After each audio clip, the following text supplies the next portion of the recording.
এবার কে কত টাকা পাবে? মাসুদ পাবে। মাসুদ পাবে কত টাকা? না 12,500 টাকা লাভ হয়েছে।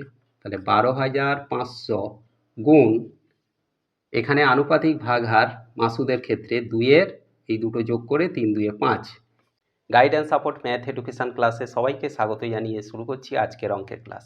আজকের ক্লাসে থাকছে দশম শ্রেণীর কোষে দেখি 14 অংশীদারি কারবারের একটা মোস্ট ইম্পর্টেন্ট অঙ্ক, গাড়ি ক্রয় বিক্রয়ের অঙ্ক। এখানে আজকের ক্লাসে থাকছে 3-এর দাগের অঙ্ক। অঙ্কটা মোস্ট ইম্পর্টেন্ট অঙ্ক, প্রায় পরীক্ষাতে আসে, সুতরাং আজকের ক্লাস থেকে অঙ্কটা তোমরা ভালো করে বুঝে নাও। দেখো, ক্লাস 10-এর কোষে দেখি 14 অংশীদারি কারবারের 3-এর দাগের অঙ্ক আছে।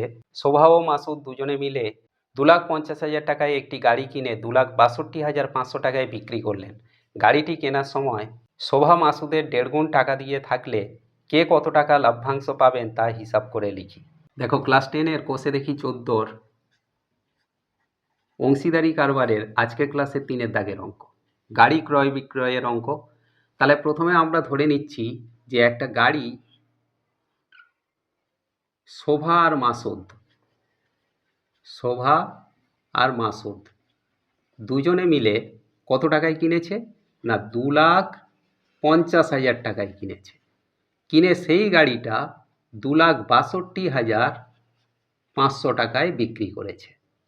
এখন এই যে গাড়িটি কেনার সময় শোভা মাসুদের 1.5 গুণ টাকা দিয়েছে, তার মানে শোভা বেশি টাকা দিয়েছে। তাহলে আমরা প্রথমেই লিখব যে মনে করি মাসুদের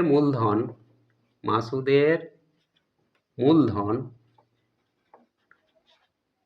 কত? না 1 অংশ, এটা আমরা ধরে নিলাম। তাহলে শোভার মূলধন কত? শোভার মূলধন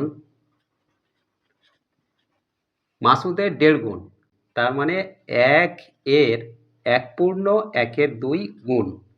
এইটা আমরা গুণ করলে এখানে পাবো 2 1 2 1 3 2, তার মানে 1-এর সঙ্গে 3 2 গুণ করলে এখানে আমরা 3 2ই পাবো। তাহলে 3 2 অংশ, এইটা শোভার মূলধন। এবারে আমরা লিখব যে গাড়িটির ক্রয় মূল্য মানে কত টাকায় কিনেছিল, কত? না 2,50,000 টাকা। আর গাড়িটির বিক্রয় মূল্য কত টাকা? কত টাকায় বিক্রি করেছে? না আমাদের অঙ্কে দেওয়া আছে 2,62,500 টাকায় বিক্রি করেছে। তাহলে লাভ হয়েছে কত টাকা? লাভ হয়েছে, কেন লাভ হয়েছে? না ক্রয় মূল্যের থেকে বিক্রয় মূল্য বেশি, সেই জন্য লাভ হয়েছে। তাহলে 2,62,500 টাকা বিক্রয় মূল্য মাইনাস ক্রয় মূল্য 2,50,000 টাকা। এটা বিয়োগ করলে এখানে আমরা পাবো 12,500 টাকা। এই 12,500 টাকা, এইটা যে লাভ হয়েছে, এটা শোভা আর মাসুদের মধ্যে মূলধনের অনুপাতে কিন্তু ভাগ হবে। তাহলে এখানে আমরা লিখব যে মাসুদ ও শোভার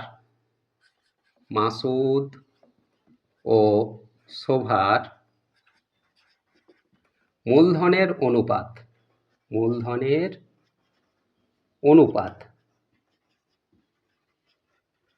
দেখো অনুপাত কিভাবে বের হবে?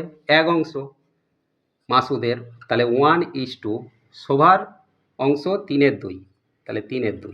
দেখো এখানে আমাদের এর নিচে 1 আছে, এর নিচে 2 আছে, তাহলে 2 আর 1-এর লসাগু 2 হয়। ওই 2টা উভয় পক্ষে গুণ হবে 1-এর সঙ্গে এবং 3 2-এর সঙ্গে। তাহলে 1-এর সঙ্গে যদি আমরা 2 গুণ করি, 3 2-এর সঙ্গেও আমরা 2 গুণ করব। এই 2 ওপর নিচে কাটাকাটি হয়ে এখানে 2 1 2 হবে, আর ওপারে হবে 3, তার মানে 2:3। এইটা কি হলো? মাসুদ আর শোভার মূলধনের অনুপাত দাঁড়ালো। এবারে আমরা লিখব যে লাভ্যাংশ